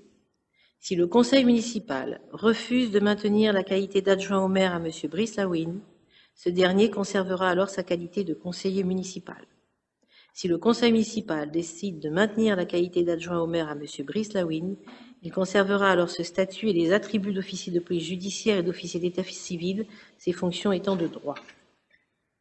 Donc, vu le Code général des collectivités, vu le procès-verbal d'élection du maire et des adjoints en date du 25 mai 2020, vu l'arrêté du 8 juin 2021, abrogeant respectivement et intégralement l'arrêté du 16 juin 2020, portant délégation de fonctions à M. Brice Lawine, relative au domaine du sport et des subventions qui y sont associées, et l'arrêté du 30 juin 2020, portant délégation de fonctions à M. Brice Lawine, adjoint au maire, pour ordonner l'admission en soins psychiatriques sans consentement en cas de danger imminent, considérant qu'un vote pour induit le maintien de M. Brice Lawine dans sa qualité de 9e maire adjoint, et considérant qu'un vote contre met fin aux fonctions d'adjoint au maire de M. Brice Lawine, donc je vous propose de prendre acte du retrait par la maire de toutes les délégations de fonctions de M. Brice Lawine, 9e maire adjoint, il s'agit d'en prendre acte, et de vous prononcer, soit pour le maintien en fonction de M. Brice Lawine en sa qualité de 9e maire adjoint,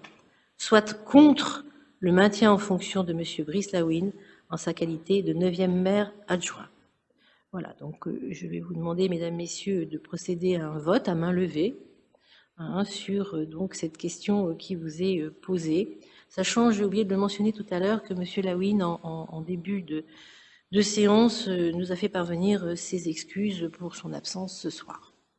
Voilà, donc mesdames, messieurs, je vais vous demander de vous prononcer, à moins que vous ayez une question ou des questions préalables à ce vote. Oui, Monsieur Duez. Après, c'est votre majorité, vous faites ce que vous voulez, ça me regarde pas.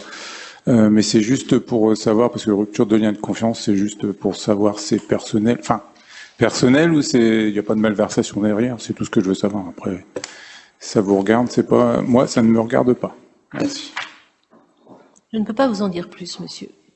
Oui, non, mais je peux comprendre, mais enfin, quand vous voyez un texte avec rupture de lien de confiance, vous savez très bien que c'est un peu délicat. Mais un maire qui enlève une délégation ou qui retient entre guillemets ses délégations à maire adjoint, c'est qu'il voilà, ça arrive pas tous les jours. Voilà, soit on démissionne, soit on n'est pas d'accord politiquement, ou soit il y a quelque chose derrière. C'est simplement ça. Hélas, ça arrive quelquefois. Pour en avoir échangé avec les services de la préfecture, car nous avons été très prudents avant de rédiger cette délibération et de prendre donc cette procédure, je dirais, qui amène à cette décision. Ça arrive quelquefois, en effet, que dans des conseils municipaux, le maire soit amené, sur ce motif de rupture du lien de confiance, donc à faire procéder à un vote. Oui, je vous en prie. C'est juste dommage que M. Lawin ne soit pas là, parce que j'aime pas juger ou donner mon avis sur des gens qui ne sont pas présents pour se défendre. Merci. Il n'est pas là. Je viens de mentionner qu'il s'était excusé en début de séance, avant même que j'ouvre la séance. Enfin, après que j'ai ouvert la séance, pardon. Voilà, donc, mesdames, messieurs, donc, je vais vous demander de vous prononcer. Donc, est-ce que des personnes sont favorables au maintien en fonction de M. Brice Lawin en sa qualité de 9e maire adjoint? Et est-ce que donc vous êtes contre le maintien en fonction de M. Brice Lawin en sa qualité de 9e maire adjoint? Donc, je vous invite à lever la main pour ceux qui souhaitent manifester leur opposition à ce maintien. Est-ce que pour l'administration, c'est clair? Vous voulez bien compter, Madame Kiatol, s'il vous plaît?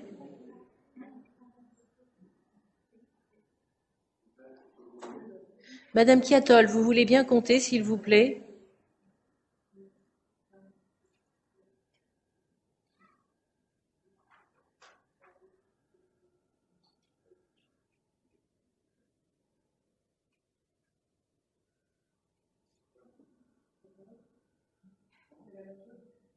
« 21. »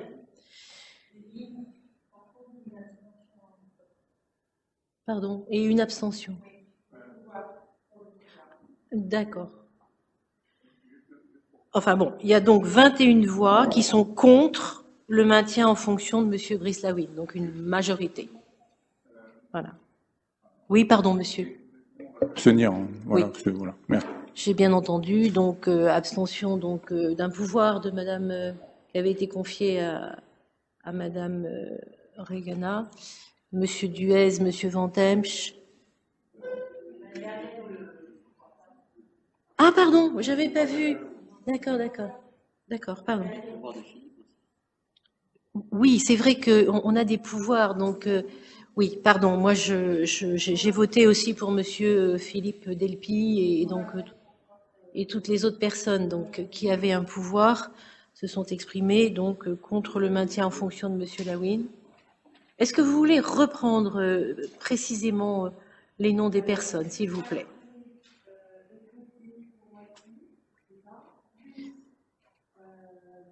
Monsieur Rochat. Fleur Lawin, c'est ça. Madame Fleur Lawin. C'est ça.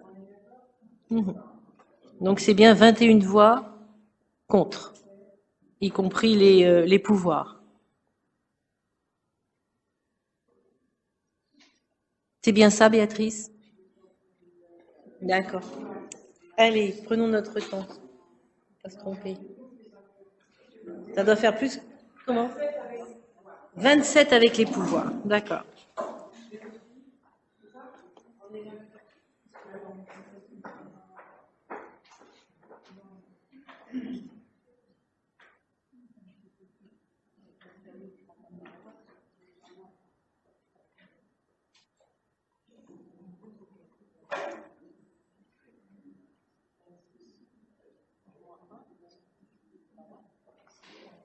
Oui, on le compte pas, il n'est pas là. Hein?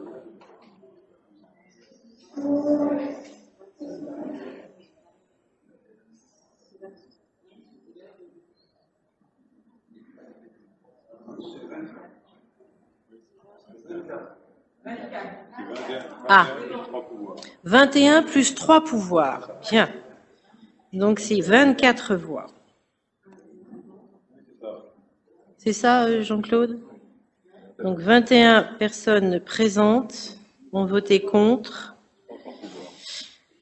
plus 3 pouvoirs, et 5 personnes se sont abstenues.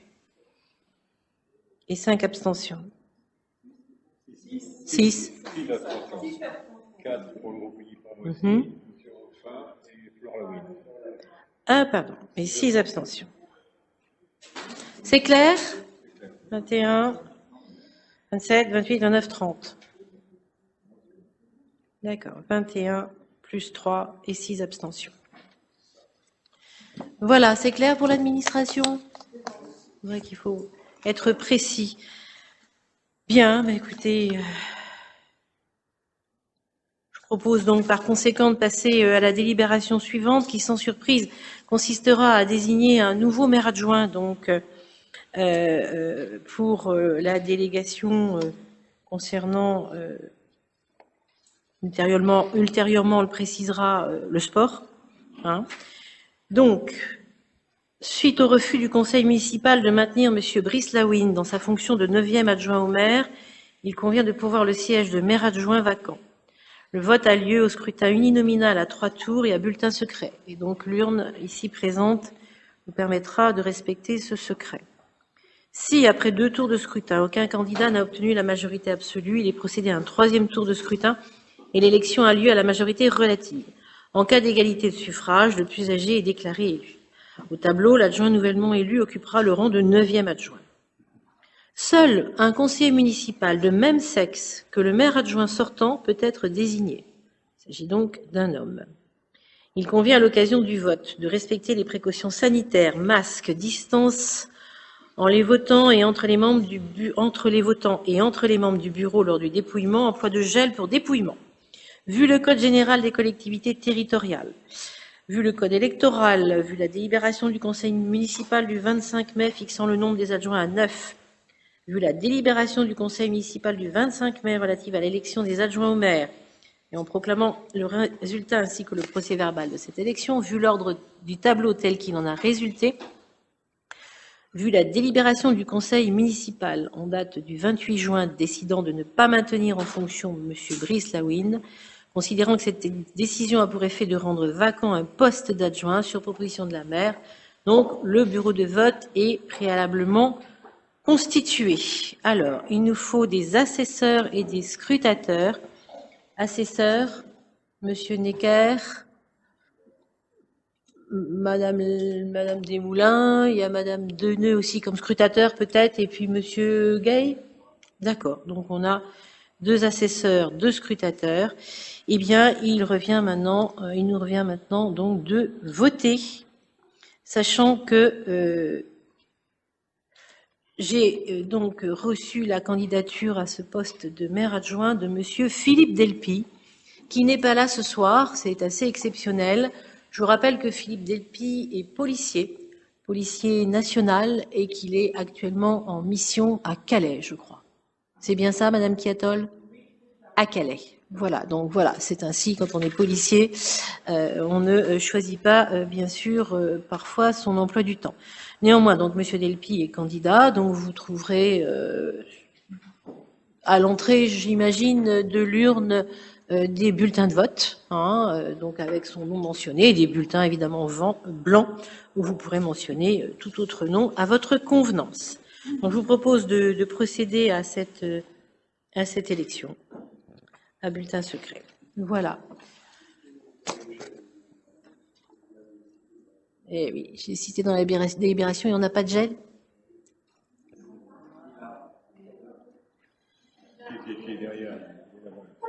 Voilà, on a tout ce qu'il faut. Vous avez fait peur, Monsieur Abderrahmane. Alors, qui est-ce qui... on commence à voter, pardon? J'appelle les personnes nominativement. Alors, où est cette liste nominative? Vous avez raison, ce sera le plus simple. Voilà, vous avez raison. Alors, eh bien, écoutez donc, je vais commencer et j'ai un pouvoir. Voilà. Ensuite, ce sera Monsieur Necker, Madame Lemeur. J'y vais.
Pour les personnes qui ont un pouvoir, n'oubliez pas de voter de vous.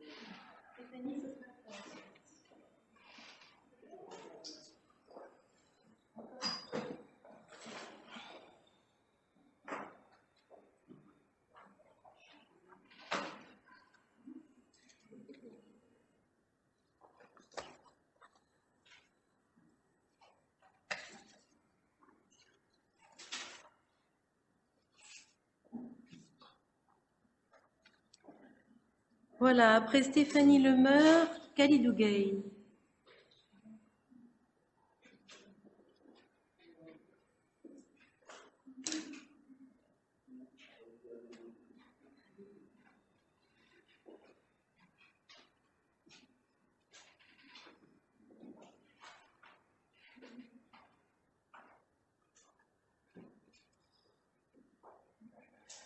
Khalidou Gueye, puis Carole après.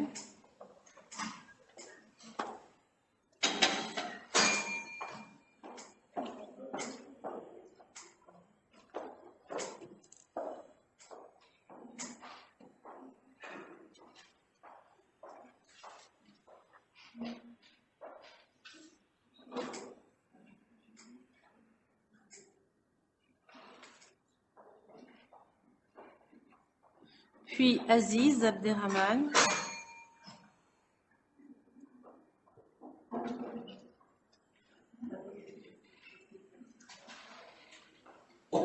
Puis Anne-Marie Desmoulins. Est-ce qu'elle est là, Anne-Marie Desmoulins? Oh, la pauvre, je la cherche là, elle est là. Pardon.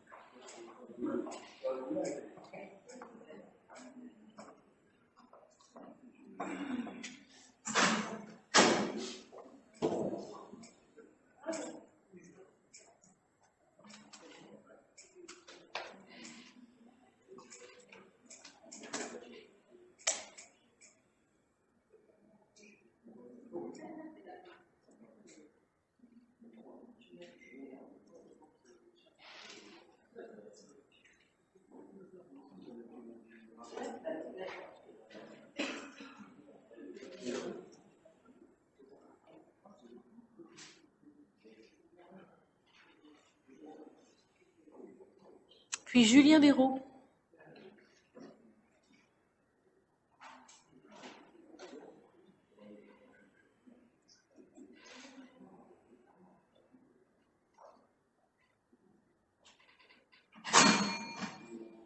Puis Betty Chape.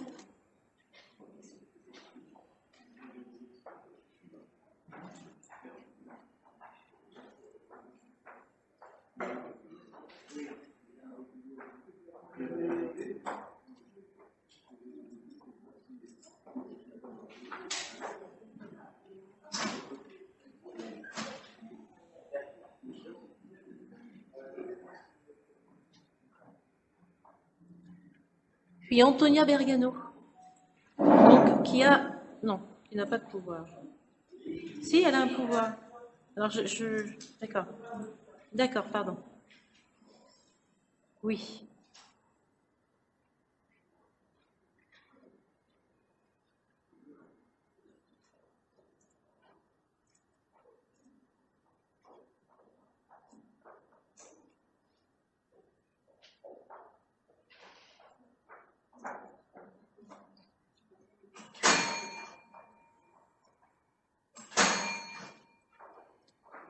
Puis Valérie Régana.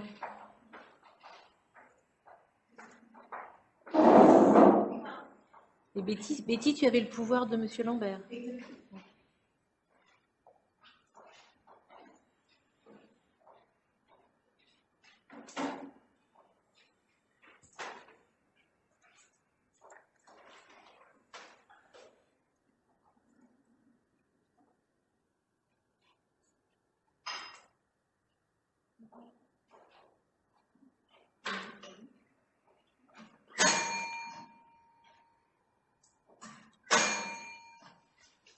Puis Julien Kawan.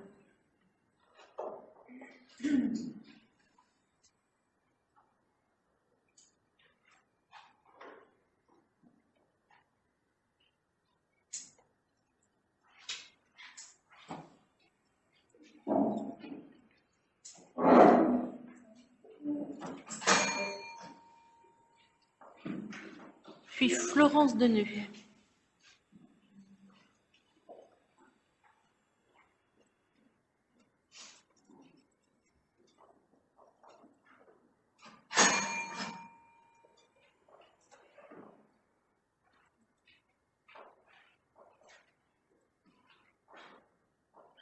Puis Olivier Canard qui a le pouvoir de Audrey Thébault.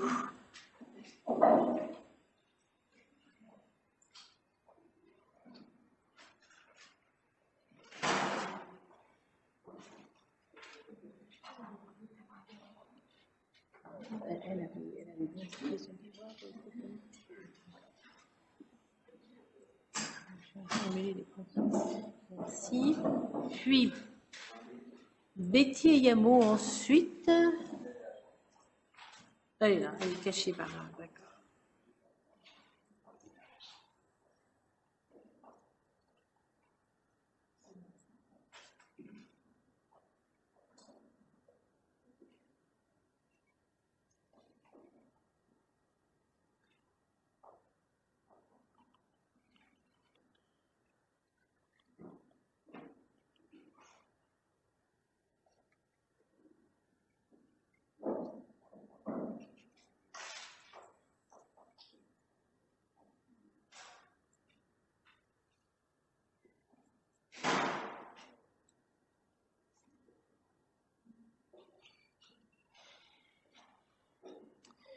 Puis Marc Malisevich.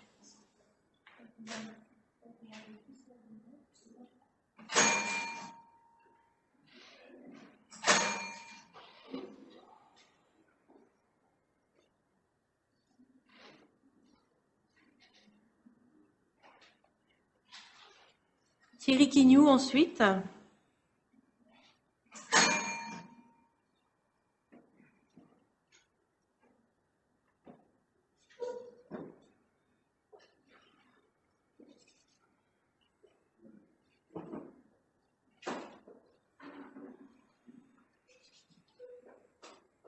Puis Waiba Afouf.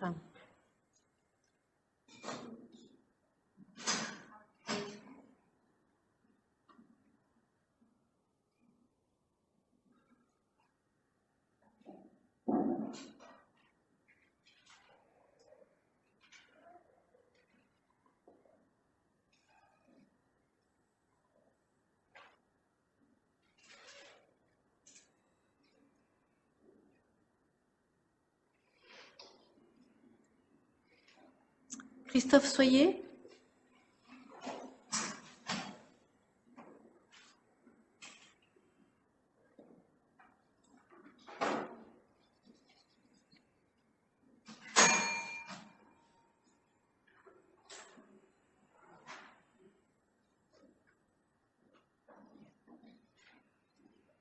Denis Cupre.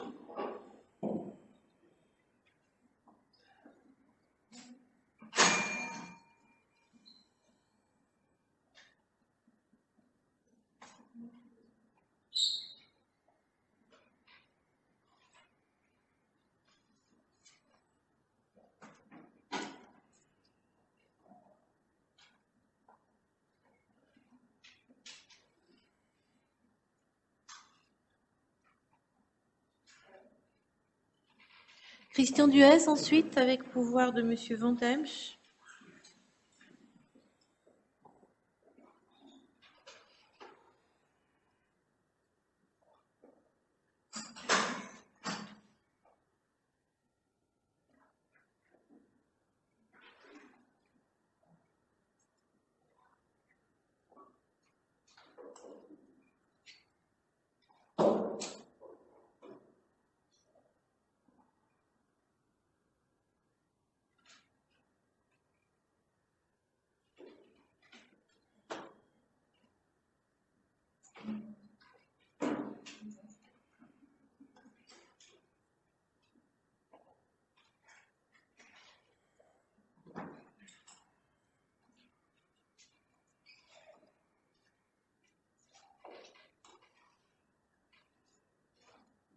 Ensuite, Corinne Marche avec le pouvoir de Madame Touria Bami.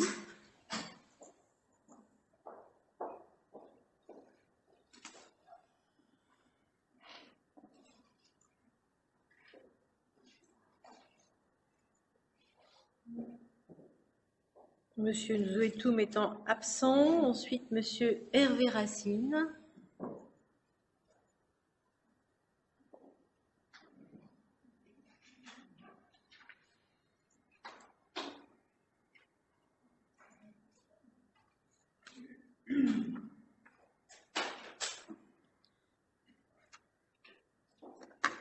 Et enfin, Monsieur Samuel Rochat.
Voilà, je pense que je n'ai oublié personne, donc on va pouvoir procéder au dépouillement.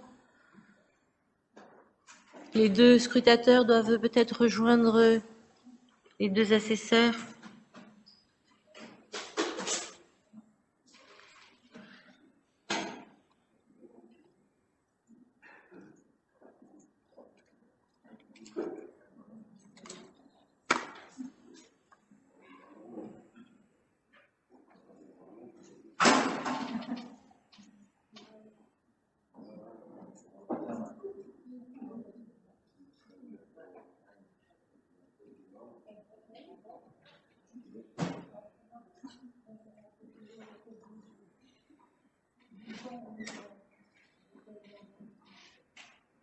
Vous mettez les blancs de côté, les nuls.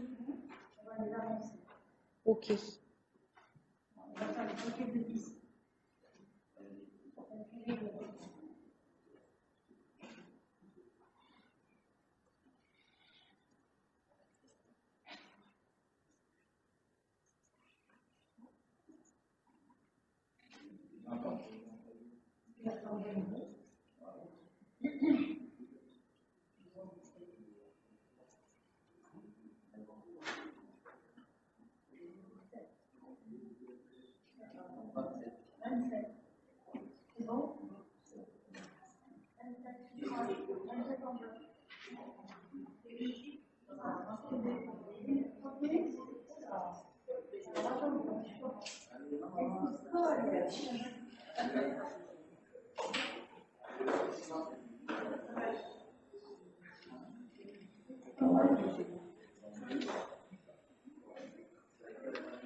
Oui, c'est bon, si c'est marqué clairement. Oui, oui.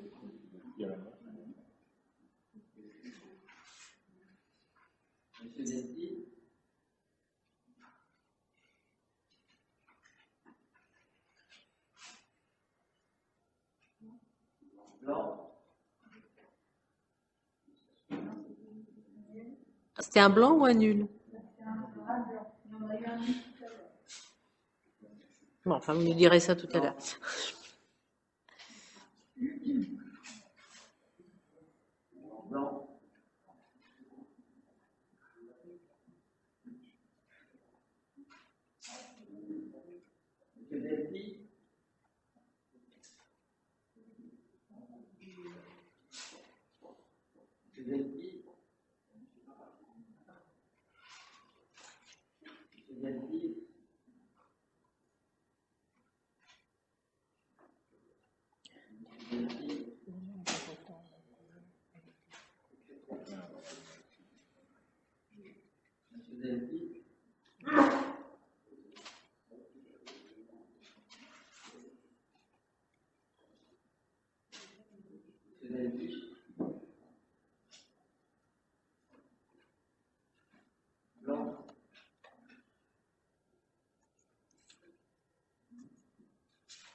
Bon.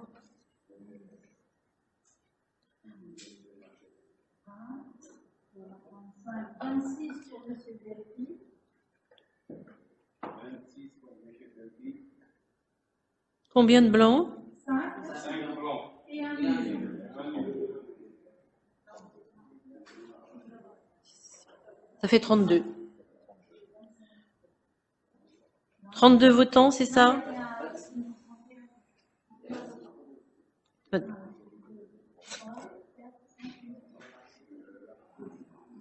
On reprend, s'il vous plaît?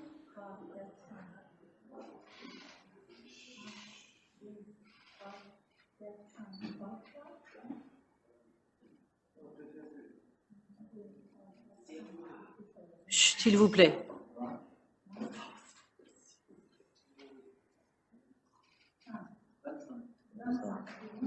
Alors, 25 Delpi, c'est ça? 5 blancs, 1 nul. Et on tombe bien sur 31, voilà, ce qui nous paraît en effet plus conforme. Donc 31 votants, 25 Delpi, 5 blancs, 1 nul. Donc je proclame Monsieur Delpi élu maire adjoint. Donc, une majorité de suffrages exprimés.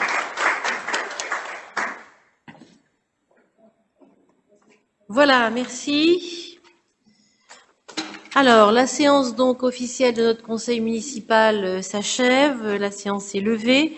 Mais avant donc de nous séparer, quelques informations. Tout d'abord, une question du groupe Uni pour Moissy. Des assistantes maternelles de la ville s'interrogent sur le maintien du point accueil dans les locaux de l'ancienne crèche. Par ailleurs, elles souhaiteraient être associées dans le choix du matériel, poussette notamment lors de son renouvellement. Réponse. Le point accueil est maintenu dans les locaux de l'ancienne crèche. S'agissant du choix de matériel, les assistantes maternelles sont régulièrement sollicitées pour donner leur avis sur les poussettes et autres matériels mis à leur disposition. Voilà, c'était donc questions et réponses. Enfin, 2 séances du conseil municipal. Voilà, donc chers collègues, avant de nous séparer, d'abord, vous rappelez que c'est notre dernier conseil municipal du semestre et comme traditionnellement, à ce moment-là, je vous invite à un moment de convivialité, en gros, voilà, à lever le verre de la fin de nos travaux, pour célébrer la fin de nos travaux de ce premier semestre. Donc tout à l'heure, dans le hall de la mairie, j'espère que nous nous retrouverons pour partager un moment amical.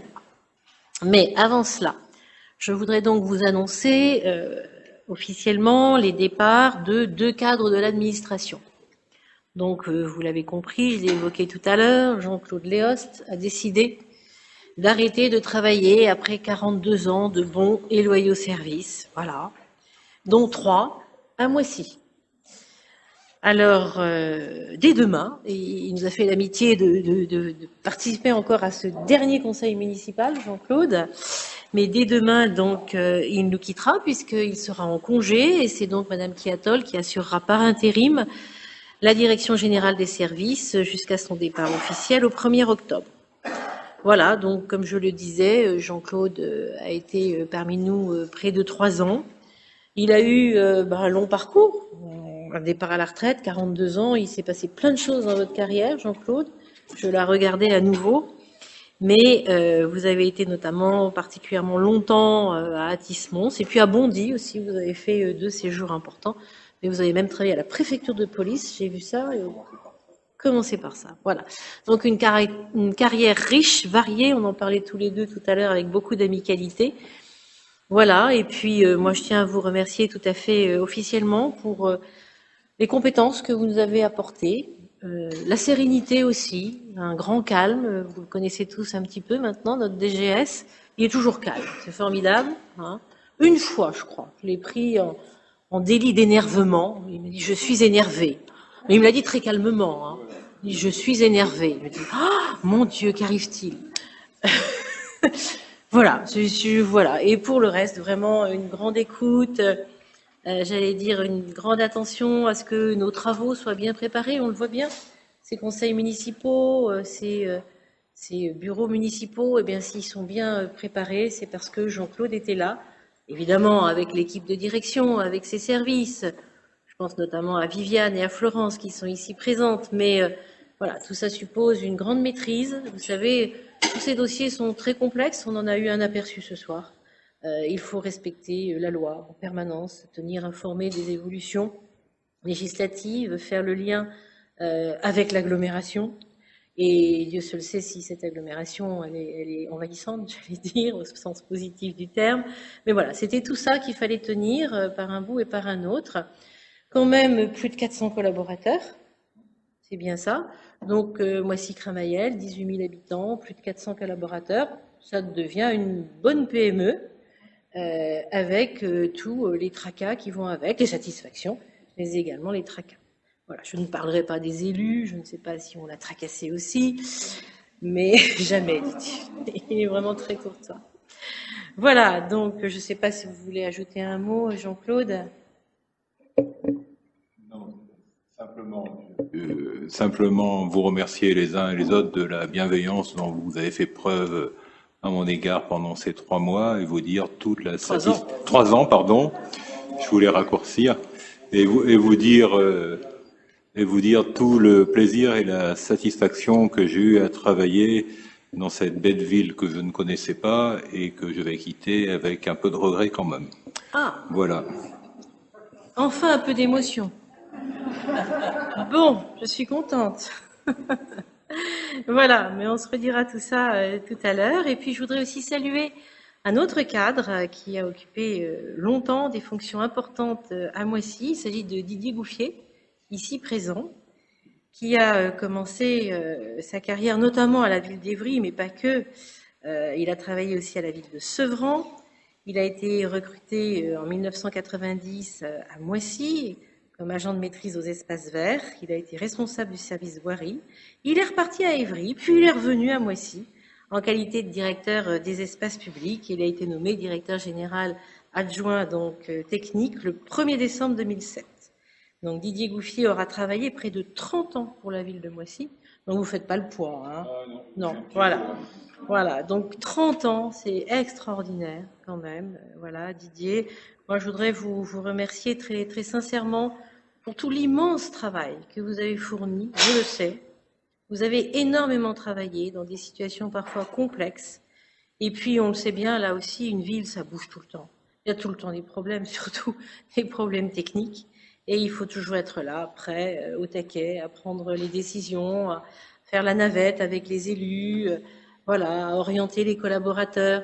C'est très lourd aussi. C'est vraiment 2 postes très lourds. Directeur général des services, directeur général des services techniques. C'est vraiment des postes très très lourds. Vous pouvez m'en croire, mesdames, messieurs. Ce sont des postes que je connais bien. Donc un grand merci à vous aussi, Didier. Vous nous avez apporté beaucoup de choses et je vous en remercie très sincèrement. Voilà. Et ben voilà, je crois que voilà.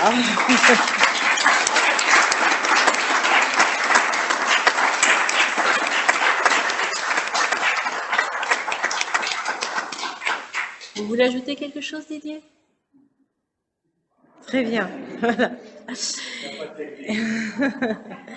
Mais on va pouvoir bavarder donc autour d'un verre maintenant que toute cette séance de travail est achevée, en remerciant à nouveau chaleureusement Viviane et Florence qui vont nous faire signer les registres comme à l'accoutumée.